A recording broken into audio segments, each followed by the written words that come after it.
Por que a gente não faz, então, aqui um pouquinho mais adiante do nosso programa, o nosso Bom Dia Pra Quem? Temos a nossa vinheta aí? Boa.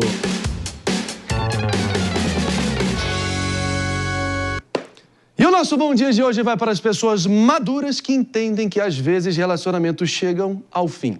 Ontem mesmo, aqui no Morning Show, tratamos sobre pessoas que ficam falando mal do ex quando terminam. O consenso da nossa bancada foi de que isso diz muito mais sobre quem está difamando do que sobre quem é difamado. Mas, olha só, existe hoje uma moda ainda pior do que simplesmente falar mal de ex. É o exposed por vingança nas redes sociais. A vítima da vez é uma jovem que teve conversas íntimas suas vazadas no Twitter. E o assunto está no Trending Topics. E eu não vou nem mencionar o nome, dar o famoso ibope, já que é justamente isso que os covardes que fazem esse tipo de exposed querem: a fama, os likes e a humilhação pública do seu alvo. Há milhares de anos, quando os neandertais usavam o Facebook como sua principal rede social, um caso semelhante ocorreu na cidade de Joinville, em Santa Catarina, envolvendo uma universitária e o seu professor. Naquela época, o Brasil ainda sabia diferenciar a vítima e o agressor. E ao invés de difamá-la, quem acabou com o rótulo de corno de Joinville foi o autor das mensagens. Mas o ano é 2024. Já deixamos as cavernas. Nenhum parceiro ou parceira é propriedade. Então, minha gente, aqui vai o nosso bom dia para você que já entendeu essa obviedade. E um péssimo dia para quem ainda se comporta como criança birrenta contrariada nessa altura do campeonato. É impressionante, mas claro, essa é só a minha opinião. Eu queria ouvir a opinião de vocês. E vamos receber agora, por que não, dessa vez infelizmente não presencial, ele que é cativo, ele que é do nosso timaço de colunistas, Thomas Schultz. Você consegue me ouvir, Tommy? Só faltou o som do Tommy, a gente já vai estar trazendo aqui. Talvez ele precisa só desmutar ali o microfone do link dele. A gente já vai estar trazendo a opinião qualificada, para além desse palpite aqui. Querem comentar? O que vocês acharam? É patético, né? Esse tipo de exposição, esse tipo de vingança, esse tipo de ataque a uma pessoa que você teve uma relação. Não só uma pessoa que você teve uma relação, né? As pessoas precisam, em um certo grau, parar de usar a internet para querer humilhar as outras, difamar, mentir, caluniar. E a gente vê isso nessa situação. É infantil, é bobo e mostra que ainda está ali com um pezinho apaixonado e não soube se afastar do relacionamento. Boa, Jess, sabe tudo e mais um pouco. Minha diretora Helena, já temos o Thomas já ou daqui a pouquinho? Daqui a pouquinho a gente já vai estar com ele.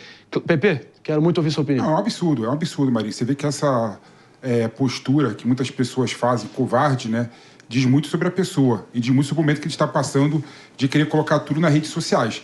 E tem uma questão que eu queria colocar aqui: essas pessoas acham, né, que o término da relação, na verdade, mesmo doloroso, a pessoa que fez parte da vida dela continua sendo sua propriedade. Então, quando ela pega uma foto que, no momento íntimo, no momento do namoro, a pessoa mandou para ele, né, e ela divulga isso, ela está falando o seguinte: você já foi minha e continua sendo minha. E isso não é verdade. Ninguém é propriedade de ninguém. Bem colocado, ninguém é propriedade de ninguém, ainda mais estamos em 2024, gente. E esse tipo de coisa só depõe contra você do difamador. Concorda, mano? Com certeza. Isso é o grande desrespeito à liberdade alheia, né? A ideia de que o outro pode ser uma propriedade minha, no lugar de o outro ser um sujeito autônomo que é dono da própria vida. No fundo, isso é um sintoma de como a nossa sociedade não consegue lidar com respeito à ideia de que o outro é dono da própria vida. E não Boa, Mano Ferreira. E agora sim, vamos ouvir o Thomas Schultz, ele que sabe tudo e mais um pouco sobre a psicologia do relacionamento. Está acompanhando esse caso aqui, como eu acho que valeu a pena eu estabelecer aqui, Thomas. Não vamos dar ibope, não vamos dar nome aos bois nesse caso aqui. Mas o fato é que o caldo já entornou, já está inundado ali no Twitter. Eu queria ouvir sua opinião sobre esse caso e as repercussões mais gerais aí na nossa sociedade. Bom dia. Ótimo. Bom dia. Está me escutando agora? Bem, podemos seguir. Perfeito. Então vamos lá. Quando eu vejo um caso desse, o que eu vejo? É a sede de vingança de uma das partes que está machucada. Só que o que a vingança acarreta? Raiva na outra pessoa. Então ela age sem pensar nas consequências. Muitas vezes a pessoa que está ali difamando a outra não sabe das repercussões. Eu sempre digo para uma paciente minha que chega querendo se vingar do ex-marido, ex-namorado, ou o que for, que a melhor vingança que existe é a indiferença. É você simplesmente cagar um balde para aquela pessoa. É você seguir a sua vida. Isso se machuca.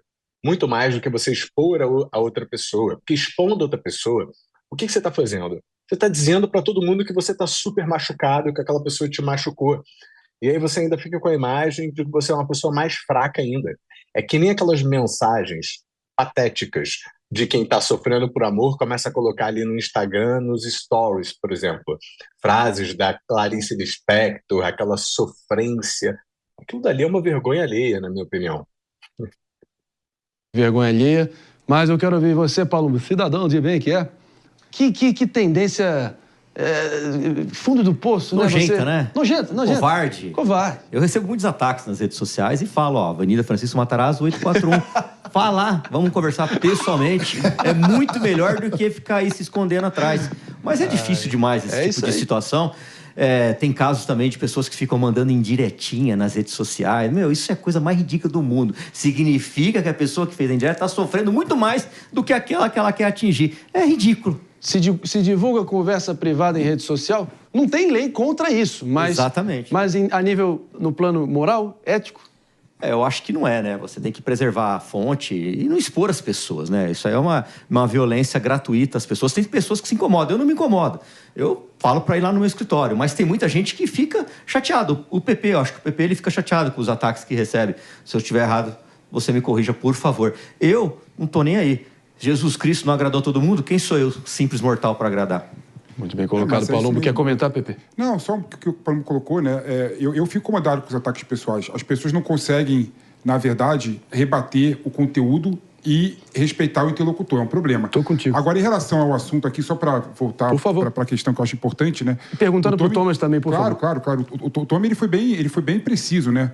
Essa sede de vingança faz a pessoa deixar a racionalidade por um lado e cometer uma covardia dessa com as pessoas, né? Numa relação, você está num momento de intimidade com o outro. Então é normal que você se abra, né? E você ter a possibilidade de usar isso, né? Essa abertura, esse sentimento, né? Para prejudicar o outro, mostra que a nossa sociedade e esse indivíduo, né? Nem todo mundo pensa assim, né? Então vou poupar a sociedade nesse caso, né? Mas mostra que, infelizmente, tem algumas pessoas que não têm a condição nenhuma de fazer parte de uma sociedade. É canalice, né? Agora, só uma exceção aqui, um detalhe que eu acho que é importante. Em alguns casos, eu acho que expor essas conversas faz sentido. Quando existe uma difamação, quando existe uma acusação que não é real. Nesses casos, como defesa, aí eu acho que vale sim. Principalmente na era das redes sociais, na era dessas guerras, muitas vezes, que ocorrem entre influencers. Eu acho que vale avaliar cada caso. Na maioria das vezes vai ser babaquice. Principalmente em relacionamentos, eu acho que é muita babaquice. É tratar como propriedade, é achar que é dono. Mas agora, há caso de difamação, injúria, que aí eu acho que essa exposição ela tem sua razão de ser. E mais, eu acho que quem foi exposto deve procurar necessariamente as vias legais para processar e seguir com acusações contra essas pessoas. Porque existem algumas legislações do que você pode ou não fazer nas redes sociais. Essas conversas privadas, elas podem dar problemas jurídicos. O problema, eu respeitosamente discordo, nem discordar, mas trazer uma nuance aqui. E os casos das pessoas que vão lá cavar a falta para tentar atrair para si o rótulo de vítima e tentar criar... E desculpa, isso aí é a tônica da nossa vida hoje em dia, a guerra de narrativas. Sim. E não traz o contexto completo. E traz um contexto deturpado, uma meia-verdade. Acontece. É complicado, esse é o meu problema. O que você acha, Tominhas? Eu acho que isso é um grande problema, porque vamos supor que você está expondo a outra pessoa ali conversas íntimas. O que você está expondo? Um recorte que te favorece, você não está vendo todo. O problema disso é que as pessoas veem aquele recorte, passam a acreditar naquela narrativa e, por mais que exista depois uma obrigação da pessoa se retratar, já não adianta mais.